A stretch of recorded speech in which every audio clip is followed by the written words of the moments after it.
नमस्कार दोस्तों, मैं डॉक्टर वीना प्रधान अपने चैनल हेल्दी टेल्स टिप्स पे आपका स्वागत करती हूँ। आज का हमारा टॉपिक है तनाव या यूँ कहें तो स्ट्रेस एंड इट्स मैनेजमेंट।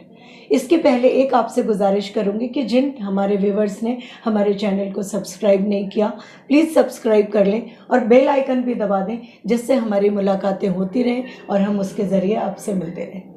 अब आती हूँ मैं कि ये तनाव तो आज रोज़मर्रा की ज़िंदगी में सभी पे है, भले वो नर्सरी का बच्चा हो या स्कूल का बच्चा हो या कॉलेज के हों या हमारी नौकरी का हो। और ये देखा गया है कि महिलाएं इससे ज़्यादा ग्रसित हैं पुरुषों की अपेक्षा। चलिए आइए हम जानते हैं कि हमारे तनाव के कारण क्या हो सकते हैं हमारी रोज़मर्रा की ज़िंदगी में। सबसे पहला ये ले लें, पारिवारिक समस्याएँ। बच्चों के लिए तो पढ़ाई का स्ट्रेस, कॉलेज हो या स्कूल।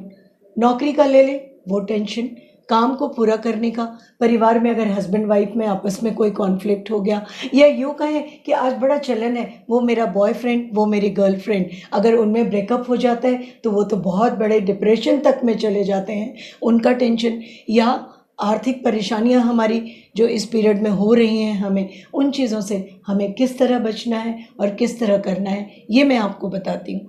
कारण में एक चीज़ को और हम इंक्लूड कर सकते हैं, जैसे मेरा कोई बहुत प्रियजन हो या परिवार के किसी सदस्य की मौत हो जाती है, वो भी हमें काफ़ी हद तक परेशान कर जाते हैं। तो हम परेशान ना होएं, क्योंकि ये तो नियति का चक्र है।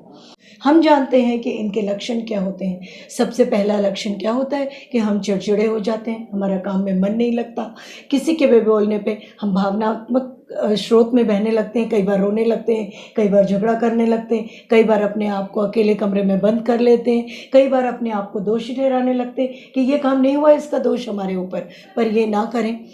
कई बार ऐसा होता है कि हमारे खाने की चीज़ों में भी परिवर्तन आने लगता है कि हम क्या खाते थे, नॉर्मल चीज़ें खाते थे, उन्हें छोड़ करके उटपटांग चीज़ें खाने लगते हैं और इतना खाते हैं कि कई बार वॉमिट भी कर देते हैं। तो इन चीज़ों को हमें और ये भी ध्यान दें कि जब हम कोई काम करते हैं तो हमारी एकाग्रता नहीं हो पाती उसमें, क्योंकि हम ऑलरेडी टेंस हैं। एकाग्रता नहीं होती तो हमारा काम पूरा नहीं होता, तो हमारा सेल्फ कॉन्फिडेंस घटने लगता है और नतीजा ये होता है कि जिस रिज़ल्ट पे हमें पहुंचना है वहाँ हम नहीं पहुंच पाते। अब ले करके हम क्या करते हैं कि कुछ बीमारियों को बुलावा देते हैं। वो बीमारियां होती हैं, हमारा हमेशा बॉडी एक होता रहता है।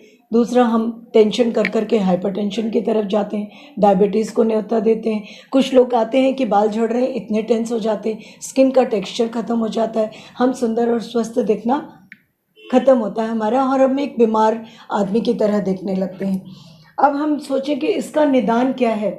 निदान हम कहें तो वो हमारे हाथ में काफ़ी हद तक है, क्योंकि हमें पता है कि हमें किस चीज़ से तनाव हो रहा है। उसका हम वैकल्पिक कारण निकालें कि हम उस तनाव से कैसे बच सकते हैं, या अगर हम डॉक्टर का या काउंसलर का सहारा लेते तो हम अपनी पूरी बातें उसको बताएं और हम उसे ना छुपाएं, क्योंकि अगर हम छुपाते हैं तो ये भी हो सकता है कि हम एंटी डिप्रेसेंट ड्रग्स लेने लगे, जिसका बहुत लंबा और बुरा असर होता है, लंबे इलाज चलते हैं हमारे।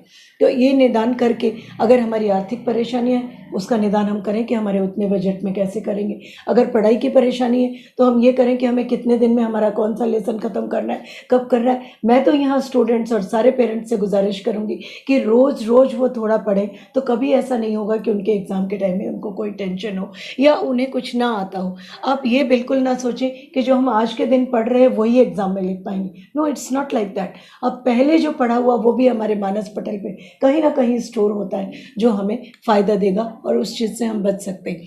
अगर कुछ चिड़चिड़ापन हो रहा है तो हम सोचें हम अपने पसंद की चीज़ों को करें, जैसे उसमें आता है हम म्यूज़िक सुने, योगा करें, एक्सरसाइज करें, अपने अच्छे दोस्तों से मिलें जो हमारी परेशानियों को साझा करें, परिवार वालों से भी साझा कर सकते हैं। फिर क्या कर सकते हैं कि जो हमारे काम हैं उनको प्रायोरिटी बेसिस पे डिवाइड करें, कि जो हमारे इजीली काम हो जाते हैं और ज़रूरी है उन कामों को हम पहले करें। इसमें एक चीज़ मैं बोलूँगी कि कुछ लोग कहते हैं कि हमें टेंशन होता है तो सांस लेने में दिक्कत होती है, तो हम respiratory exercise through out the year करें कि हमें उसके लिए कुछ नहीं करना पड़े। अब आती है बात कि आज हम वेस्टर्नाइज हो रहे हैं, जिसमें हम अल्कोहल कैफीन ज़्यादा ले रहे हैं, तो उनका सेवन हम कम कर दें, अल्कोहल कैफीन कम ले लें तो हमारे उससे भी नहीं होंगे। उस मोमेंट तो हमें बहुत अच्छा लगता है जब हम लेते हैं, पर ये हमारे एक तनाव का भी कारण है। अब मैं आपको बताना चाहूँगी कि हमारे तनाव का प्रबंधन हम अपने घर में अपनी चीज़ों से कैसे कर सकते हैं। इसमें सबसे पहली चीज़ हुई जो हम पानी पीते हैं, वो डिटॉक्सिफाइंग चीज़ें उसमें, जैसे गुलाब की पत्तियाँ हो, पुदीने के पत्ते हो, नींबू के स्लाइस, डिटॉक्सिफिकेशन में मैं एक चीज़ और बोलूँगी, जैसे आपका बैंडेड आता है चोट लगने पे आप हाथ में लगाते हैं, इसी तरह से फुट पैड्स आते हैं जिनको आप रात में अपने सोल को क्लीन करके और वहाँ पे लगा के सो जाएं। वो आपको आपके मसल को रिलैक्स करता है, आपके जॉइंट्स को रिलैक्स करता है, आपके स्किन को अच्छा करता है, आपके किडनी फंक्शन को नॉर्मल करता है और आप सुबह तरोताज़ा होकर के उठते हैं। कियोमी नाम से मिलता है या आप और बाज़ार में ढूंढ करके इसे इस्तेमाल कर सकते हैं। फिर अगर हम नहाने जाते हैं तो उसमें कुनकुने पानी से नहाएं। कुछ लोग उसमें चंदन, बादाम का तेल, ये चीज़ें डाल देते हैं, वो डाल दें। फिर सुबह तरोताज़ा रहने के लिए हमें टहलना बहुत ज़रूरी है। फिर कुछ लोग क्या करते हैं, रंगीन कैंडल्स जलाते हैं। रंगीन कैंडल्स जला करके अपने दिमाग को तरोताज़ा और एक शांत चित्त में ले जाते हैं।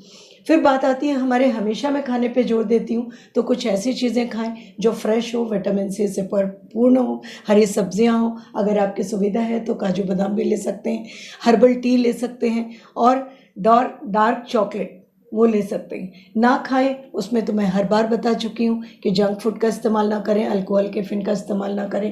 आप साथ ही मीठा भी कम खाएं। धन्यवाद, फिर मिलेंगे कुछ और नई समस्याओं को लेकर। Count the blessing, be happy. समय बदलता है, कोई भी चीज़ स्थायी नहीं रहती। धन्यवाद दोस्तों।